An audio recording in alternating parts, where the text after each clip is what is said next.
Bem-vindos! Hoje a gente vai fazer um mergulho, assim, bem profundo, num capítulo bíblico que sempre gera muita conversa, né? Romanos 11.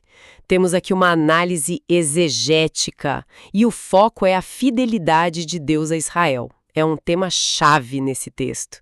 A nossa ideia é desembrulhar mesmo os argumentos do apóstolo Paulo. Ele está lidando com uma questão que é delicada. Com tantos judeus não aceitando Jesus como Messias, será que Deus tinha abandonado o seu povo escolhido, sabe? E como ele via então a relação entre judeus e gentios nesse novo cenário? E o que isso tudo quer dizer sobre Deus, no fim das contas? É um texto bem denso, né?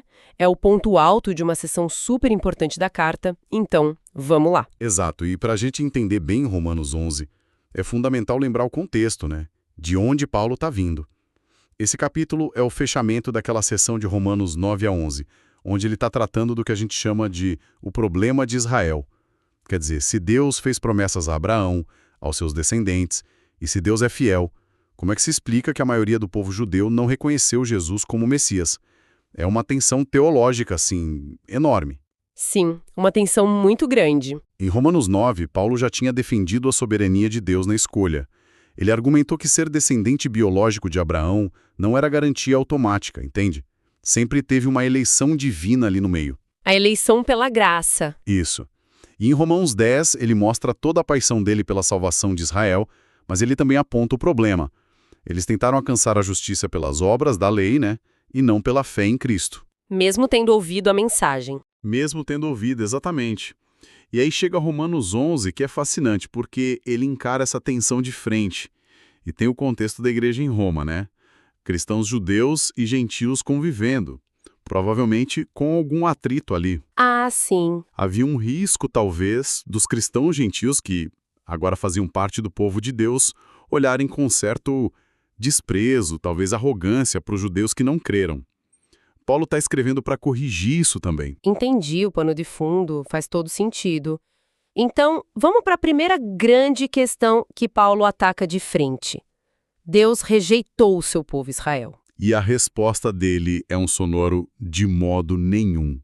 No grego é a negação mais forte possível, quase um Deus me livre. Enfático mesmo. Muito. Ele rejeita essa ideia com veemência. E a primeira prova que ele dá é ele mesmo. Ele diz, eu também sou israelita, descendente de Abraão, da tribo de Benjamim. Se Deus tivesse rejeitado Israel completamente, como eu, um judeu, podia ser apóstolo de Cristo? Faz sentido, a própria existência dele como apóstolo judeu já era um argumento vivo, né? Contra a rejeição total. Exato. Mas ele não para aí. Ele introduz aquele conceito-chave do remanescente segundo a eleição da graça. Lembra? Romanos 11, verso 5. Ele puxa a história do profeta Elias, que lá atrás se sentiu sozinho, achou que era o único fiel. Ah, sim, a história dos 7.000. Isso. E Deus mostrou para ele, não Elias, preservei 7.000 homens que não se curvaram a Baal. Paulo diz que, da mesma forma, na época dele, existia um grupo de judeus que tinham crido em Jesus. E o ponto central, o pulo do gato, é que esse remanescente não foi escolhido por mérito próprio, ou por seguir a lei direitinho. Foi puramente pela eleição da graça de Deus. Entendi. A existência desse grupo, escolhido assim, de graça, mostrava que Deus não tinha rasgado as promessas feitas a Israel. A aliança continuava firme, mesmo que não com todos os israelitas naquele momento específico. Ok, então existe esse remanescente fiel, por graça. Mas e a maioria? O que aconteceu com aqueles que não creram? Os que rejeitaram a mensagem de Jesus? Boa pergunta. Paulo explica que os demais foram endurecidos. É o verso 7. Ele usa uma palavra grega que sugere, assim, uma perda de sensibilidade espiritual, sabe? Uma incapacidade de perceber e responder a Deus. Então, o Antigo Testamento, Isaías, Salmos, passagens que falam sobre Deus dar um espírito de entorpecimento, olhos que não veem, ouvidos que não ouvem. Isso dá a entender que, de uma forma misteriosa, que a gente não entende completamente, mas soberana, esse endurecimento fazia parte do plano de Deus. Contudo, e isso é importantíssimo ressaltar, Paulo deixa claro que esse endurecimento era em parte, não era todo Israel, e, como a gente vai ver, era temporário, não era para sempre. Certo. Parcial e temporário. E é que as coisas começam a ficar realmente assim intrigantes, né? Se esse endurecimento fazia parte do plano de Deus, qual era o propósito? Não podia ser só punição, imagino. Exatamente, você pegou o ponto. Paulo antecipa essa pergunta. Ele questiona: será que eles tropeçaram para cair de vez? E, de novo, a resposta enfática: de modo nenhum. De novo? De novo, o tropeço de Israel não era para sua destruição final. E aqui vem a virada surpreendente no plano da redenção. Paulo argumenta que o propósito inesperado desse tropeço, dessa rejeição parcial, foi abrir as portas da salvação para os gentios. Uau, que reviravolta! Pois é, ele diz que pela transgressão deles, uma palavra que pode ser um passo em falso, uma ofensa, e pela diminuição deles, ou o fracasso, veio a riqueza para o mundo e a riqueza para os gentios. É uma demonstração, assim, impressionante da sabedoria de Deus, né? Que consegue usar até a desobediência, a rejeição humana, para avançar o plano dele de um jeito totalmente inesperado, trazendo salvação para a gente que estava longe. Incrível! E Paulo não para nisso. Ele olha para o futuro com uma esperança, assim, vibrante. Ele argumenta: se a rejeição parcial de Israel já trouxe tanta bênção para os gentios, imagina o tamanho da bênção quando Israel for restaurado. Ele compara a futura plenitude e aceitação de Israel a nada menos que vida dentre os mortos. Sugere um evento transformador com um significado gigantesco para o mundo todo. Essa ideia da riqueza vindo pelo tropeço e essa esperança futura, isso nos leva direto para aquela imagem famosa que Paulo usa para explicar tudo isso, né? A metáfora da oliveira. Pode ajudar a gente a visualizar e entender o que ele está querendo dizer? Com certeza.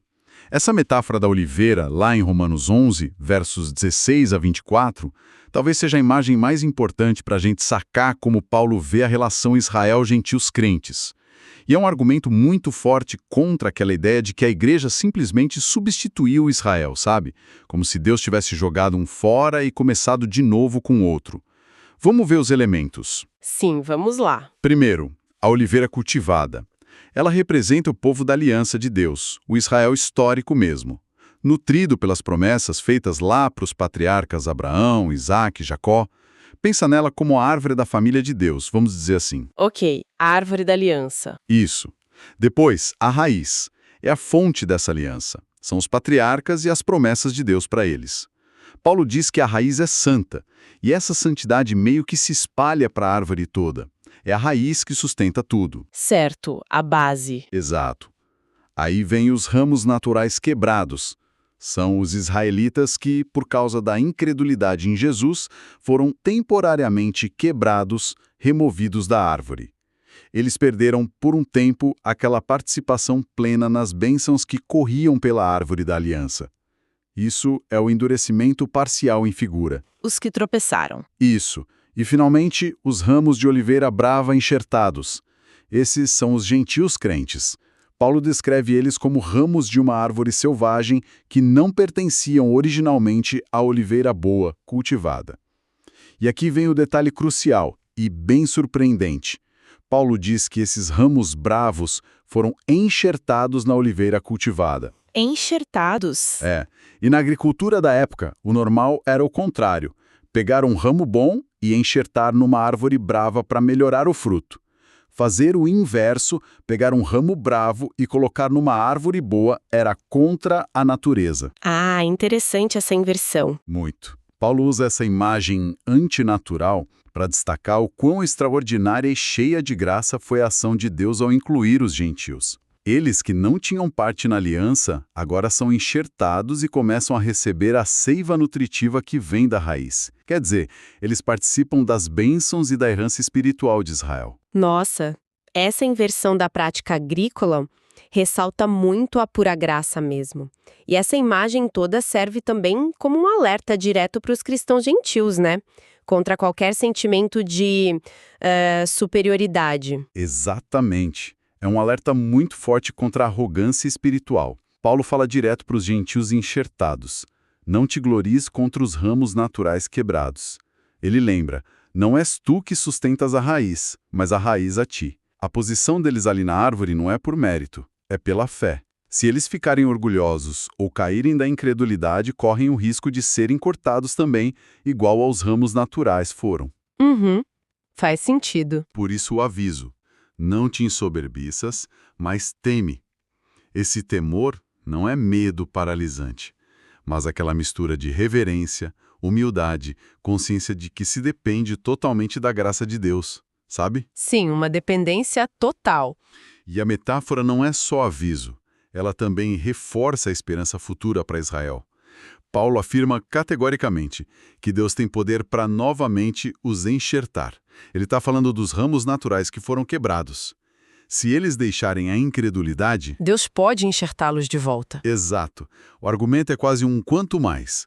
Se Deus fez o mais difícil, o que era contra a natureza, enxertar os gentios bravos, é claro que ele pode e quer fazer o que é natural, reenxertar os ramos originais na sua própria árvore. Isso combate de frente qualquer ideia de que Israel foi substituído para sempre.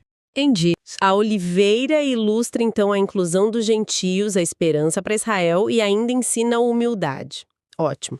Seguindo essa linha, Paulo então revela o que ele chama de mistério. O que seria esse mistério exatamente? Isso. Ele fala que não quer que os leitores, principalmente os gentios, ignorem esse mistério, para que eles não se achem sábios demais, né? Verso 25. No Novo Testamento, mistério não é algo impossível de entender, mas sim uma verdade do plano de Deus que estava escondida antes e que agora ele decidiu revelar. É como se Deus estivesse compartilhando um segredo do seu grande plano. Uma revelação. Exato. E o mistério revelado é este: que o endurecimento veio em parte a Israel, até que a plenitude dos gentios haja entrado. Vamos quebrar isso rapidamente? Vamos lá. Em parte, confirma de novo, o endurecimento nunca foi total, sempre teve o remanescente. Certo. Até que... Essa palavrinha é chave.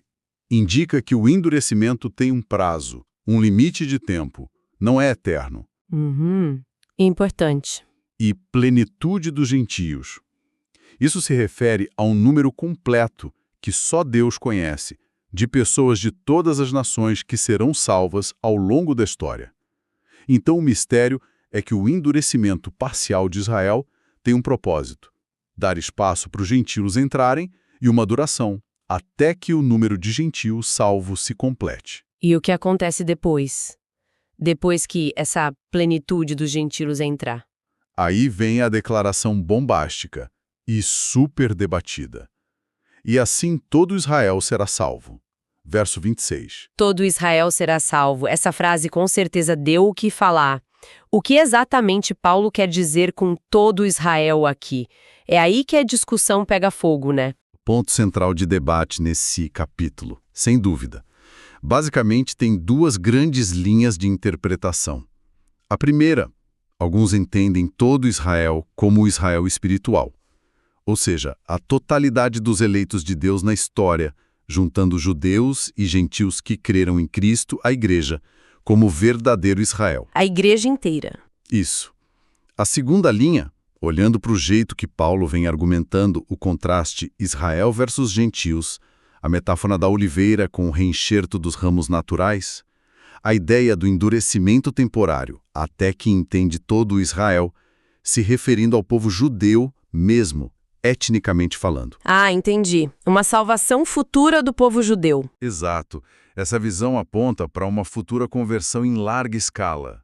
Uma salvação nacional do povo de Israel no fim dos tempos, talvez conectada com a volta de Cristo. E o contexto logo em seguida, onde Paulo cita profecias de Isaías sobre um redentor vindo de Sião para tirar a impiedade de Jacó, isso parece dar um peso considerável a essa segunda interpretação, de um cumprimento futuro específico para o povo judeu. Realmente complexo, e ele parece apresentar quase um paradoxo na relação de Deus com Israel naquele momento, né? Sim, um paradoxo fascinante, que mostra como os caminhos de Deus são complexos.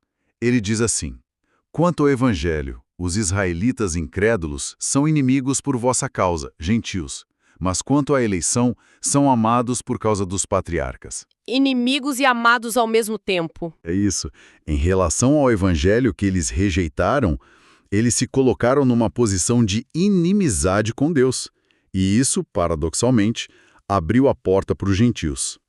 Mas, olhando pela ótica da escolha original de Deus, das promessas feitas a Abraão, Isaque, Jacó, eles continuam sendo amados.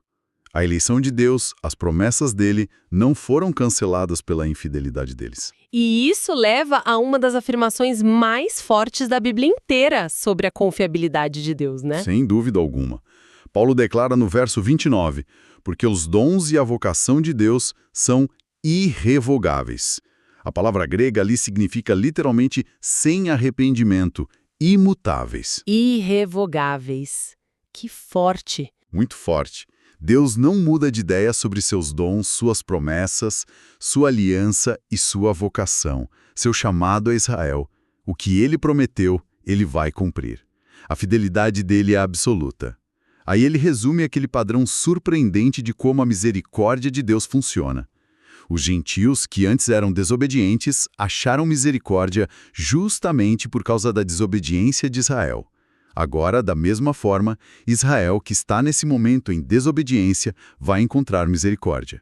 Talvez através da misericórdia mostrada aos gentios, quem sabe vendo o que Deus fez na igreja e sendo levados ao arrependimento, ou simplesmente como parte do plano soberano dele. Um ciclo de misericórdia inesperado. Totalmente. E a conclusão teológica de toda essa sessão, de Romanos 9 a 11, é de tirar o fôlego. Porque Deus encerrou a todos, judeus e gentios, na desobediência, a fim de usar de misericórdia para com todos. É o verso 32. Ninguém pode bater no peito e se orgulhar. Todos, sem exceção, dependem da pura e merecida misericórdia de Deus. O plano inteiro, com todas essas reviravoltas, serve para mostrar a grandeza da graça divina. Uau! Recapitulando então o que a gente tira dessa análise tão profunda de Romanos 11. Fica muito claro que Paulo está afirmando com toda a força a fidelidade de Deus, né? Que as promessas a Israel continuam firmes, mesmo com a rejeição parcial. Vimos também a inclusão surpreendente dos gentios nesse mesmo plano, como aqueles ramos enxertados na oliveira da aliança. E percebemos essa esperança segura de uma restauração futura para Israel, tudo dentro de um plano divino muito maior. Exatamente. O capítulo mostra a profundidade da sabedoria de Deus. Os planos dele, as decisões dele, são muito além da nossa compreensão total. É o que Paulo expressa naquela doxologia maravilhosa que fecha a sessão, né? Romanos 11, 33 a 36. É um plano que atravessa a história toda, integrando Israel e as nações de um jeito que só a soberania, a fidelidade e a misericórdia de Deus poderiam bolar. A mensagem central é: Deus não desistiu do seu povo Israel, e o propósito final dele envolve a salvação de judeus e gentios para a glória dele. Isso nos deixa com algo muito poderoso para refletir, né? Como essa compreensão dessa dinâmica tão complexa da eleição de Israel, endurecimento parcial com propósito, inclusão dos gentios, promessa de restauração, como isso pode realmente moldar nossa visão da história da salvação e o que isso nos ensina sobre o caráter de Deus, um Deus que é sábio, fiel e incrivelmente misericordioso, mesmo quando ele age de formas que, para nós, parecem